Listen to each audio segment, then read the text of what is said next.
Deleting something from your phone doesn't mean it's gone. Think about it. Every picture, message, and note you've ever erased, law enforcement has machines that can bring it all back. Even the things you swore you deleted forever. But here's the part no one talks about.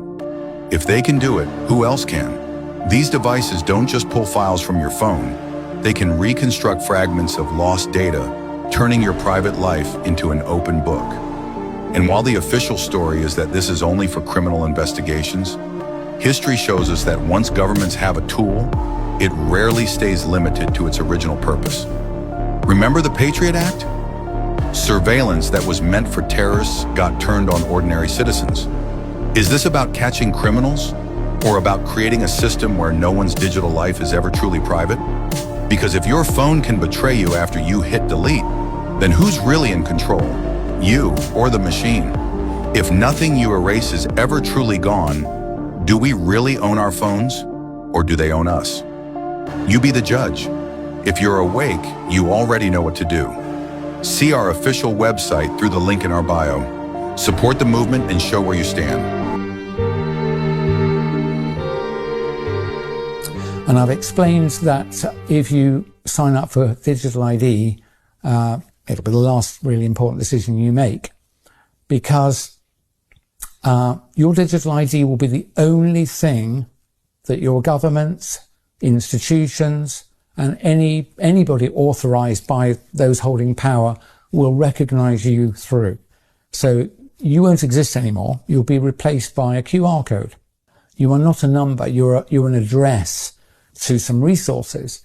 And that makes it particularly dangerous because those resources can be edited. And one of those fields, for sure, will be your vaccination status.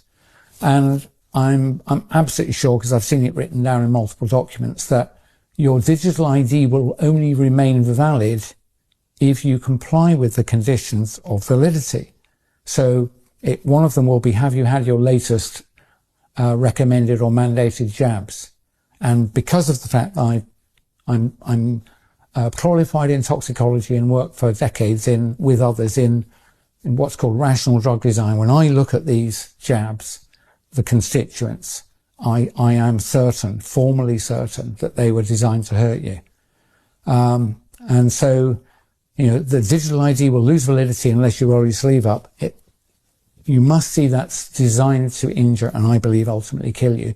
But you won't be able to escape that, because all your money will also be associated with your digital ID. So let's say you've gone to a supermarket, you want to buy a drink and a sandwich.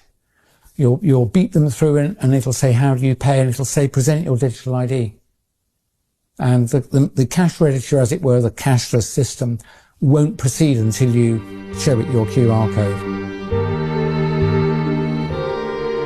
The Book of Enoch describes exactly what happened to these giant ancient trees.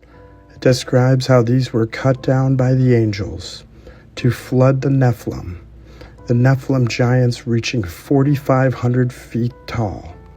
And I believe once these trees were fell, the waters rushed out from below as the waters poured from above.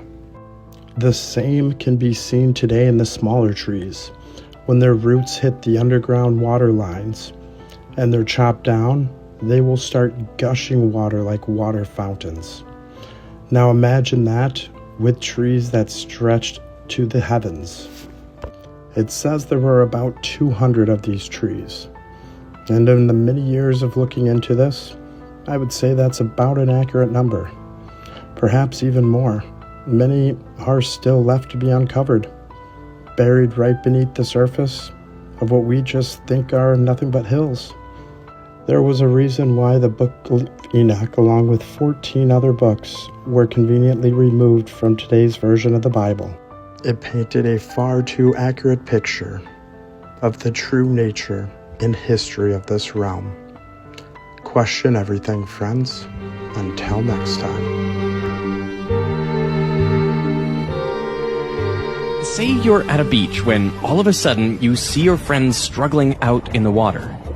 You want to go help him as quickly as possible, so which path should you take to get there? The shortest path is a straight line, so you could head directly towards him. But you can run faster than you can swim, and this path requires more swimming.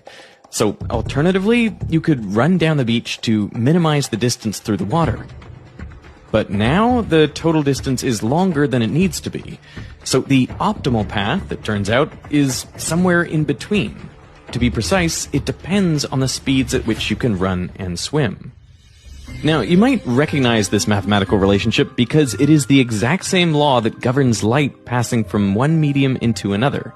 So light also takes the fastest path from point A to point B. What's weird about this is that as humans, we can see where we want to go and then figure out the fastest route.